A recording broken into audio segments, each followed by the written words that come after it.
एक घना जंगल में शेरनी अपने छोटे बच्चों के साथ शिकार पर निकली थी। छोटा बच्चा साथ होने के कारण ज्यादा भाग दौड़ करने में असमर्थ थी। शेरनी एक पेड़ के नीचे बैठकर आराम करने लगी। कुछ ही देर में शेरनी को नींद आ गया और वह गहरी नींद में सो गई। बच्चा खेलते खेलते जंगल में कुछ दूर निकल गया। अचानक दो शिकारी शेरनी के ऊपर जाल डालकर उसे कैद कर लिए। शेरनी जाल से बाहर निकलने की बहुत कोशिश की पर नहीं निकल पाई। फिर शेरनी बोली, शिकारी भाई, मुझ पे रहम करो। मेरा 1 वर्ष का छोटा बच्चा है, यही कहीं खेल रहा होगा। वापस आने पर मुझे नहीं पाएगा तो रोने लगेगा। मेरे सिवा इस जंगल में उसे कौन सहारा देगा? मुझे जीवन दान दे दो, बड़ी कृपा होगी। पर निर्दयी शिकारी ने शेरनी की बात को एक न सुने और माँ को बेटे से दूर ही कर दिया। जब शेरनी का बच्चा वापस आया तब तक शिकारी शेरनी को लेकर जा चुके थे। बच्चा माँ को न पाकर बहुत रोने लगा। उसी जंगल के किनारे एक झोपड़ी में अपने पत्नी के साथ एक लकड़हारा रहता था।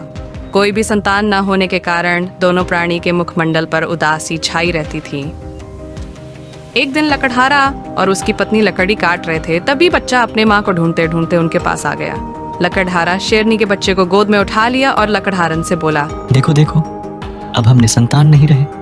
परमात्मा ने हमें संतान के रूप में शेरनी का बच्चा हमारे गोद में डाल दिया। दोनों बहुत खुश हुए, बच्चे को घर लाए और बड़े लाड प्यार से उसका परवरिश करने लगे और बच्चे का नाम शेरू रखे। पति पत्नी दोनों बच्चे का बहुत ख्याल रखते थे। कहीं भी जाते शेरू को अपने साथ लेकर जाते थे। बड़े आनंद में समय बीत रहा था। पर कहते हैं ना कि जब ऊपर वाला देता है तो छप्पर फाड़ कर देता है। लकड़हारन भी गर्भवती हो गई और कुछ ही दिनों में एक पुत्र को जन्म दे दिया। बड़े ही खुशी का माहौल बन गया। फिर लकड़हारन ने शेरू से कहा, शेरू बेटा, ये देखो, तेरा छोटा भाई है। तुम्हारी जोड़ी अब राम और लक्ष्मण जैसी है। तुम दोनों मेरे नैनों के तारे हो। शेरू अब बड़ा हो गया था, अपने छोटे भाई का बहुत ही ख्याल रखता था और ईश्वर का धन्यवाद करता। हे प्रभु, जन्म देने वाली माता पिता से प्यार मिलना लिखा ही नहीं था, परंतु लकड़हारा पिता और लकड़हारन माता का दुलार प्यार मुझे ऋणी बना दिया। हे प्रभु, आपने मुझे ऐसा भाई दिया जिसे एक क्षण न देखूं तो बेचैन हो जाता हूँ। दोनों भाइयों में प्यार देखकर लकड़हारा और लकड़हारन खुशी से झूम उठते थे। और इधर एक लोमड़ी, ये क्या, इंसान के घर जानवर और इतने लाड प्यार से? अब कुछ करना पड़ेगा। फिर एक दिन दोनों, शेरू बेटा, हम दोनों जा रहे हैं जंगल में लकड़ियां काटने। अपने छोटे भाई का अच्छे से ख्याल रखना। जंगल से लकड़ियां काट कर जल्दी से वापस लौटेंगे। लकड़ी काटने जंगल की ओर निकल गए। इधर लोमड़ी सब कुछ देख रही थी। आज उसे मौका मिल गया शेरू को लकड़हारन से दूर कराने का, क्योंकि लोमड़ी इंसान के घर में जानवर को देखकर जलती थी। लोमड़ी लकड़हारे के पास गई और झूठी भूमिका बनाकर लकड़हारा से बोली, लकड़हारा भाई, सत्य कड़वा होता है, पर बुरा ना मानो तो एक बात कहूँ। हाँ लोमड़ी, बोलो। शेरू के अपने पुत्र की तरह पाल पोस कर क्या इंसानियत दिखाई है, परंतु शेरू को तो आप उसके बचपन से ही जानते हैं ना। मैं तो उसके पिता को भी जानती हूँ। उसके पिता को भी एक इंसान ने ही पाला था और उसी का शिकार भी बन गया।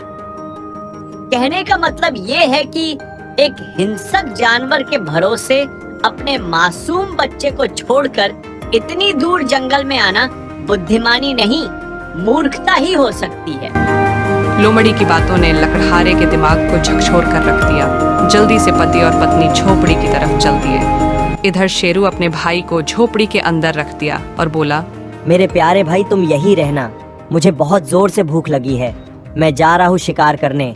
शेरू अपने प्यारे भाई को झोपड़ी में रखकर बकरी का शिकार किया और झोपड़ी के बाहर बैठ गया। लकड़हारा और लकड़हारन झोपड़ी के पास पहुंचे और देखा कि शेरू का मुख खून से लटपट था और जीभ से चाट रहा था। लकड़हारे का होश उड़ गया और लोमड़ी की बातें उसे सत्य लगने लगी। कुल्हाड़ी उठाया और कुल्हाड़ी से एक ही बार में शेरू को जान से मार दिया। पर गम का बादल तो तब फटा जब लकड़हारन झोपड़ी के अंदर जाकर देखा। उसका बच्चा सुरक्षित खेल रहा था। ये दृश्य देख पति पत्नी दोनों छाती पीट पीट कर रोने लगे। शेरू शेरू बुलाकर चिल्लाने लगे और लकड़हारा हाथ जोड़कर माफी मांगने लगा। बेटा शेरू, मुझे माफ करना, दुष्ट लोमड़ी की बातों ने मुझे दुष्ट बना दिया।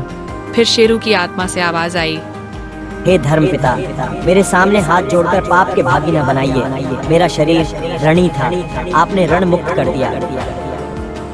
इस तरह लकड़हारा अपने कहे पर बहुत पछताया। तो बच्चों, इसीलिए कहा गया है कि बिना विचारे जो करे सो पीछे पछताए, काम बिगाड़े आपनो, जग में होत सहाय। और ये कहानी हमें क्या सिखाती है? बिना सोचे विचारे कोई भी काम नहीं करना चाहिए, वरना पछताना ही पड़ेगा। और भी मजेदार वीडियो पाने के लिए हमारे चैनल को सब्सक्राइब करें तथा बेल आइकन को दबाना ना भूलें। फिर मिलेंगे एक मजेदार कहानी के साथ। तब तक के लिए बाय बाय।